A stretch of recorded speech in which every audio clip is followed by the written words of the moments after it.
একটু খেয়াল করে দেখেন। কিরে তুই এমনি হতাশ হয়ে বই রিসার্চ করে?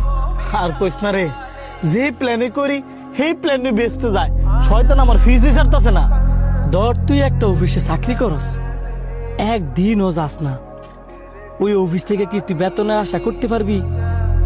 ধর তুই পরীক্ষার হলে পরীক্ষা দিতে গেছস, খাতার মধ্যে কিচ্ছু লেখছস না, ওইখান থেকে কি তুই ভালো একটা রেজাল্টের আশা করতে পারবি?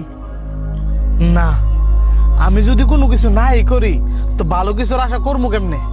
দেখ, তুই যার কাছে চাইলে পাবি, ধর তার কাছে চাইতে হইব, কিন্তু তুই যার কাছে চাবি তোর তারে আগে খুশি করতে হইব। রাত যখন গভীর হয় তখন আল্লাহ পাক প্রথম আসমানে নেমে আসে আর বলে, হে আমার বান্দারা, তোমাদের কার কি লাগবে আমার কাছে চাও, আমি তোমাদেরকে দেব।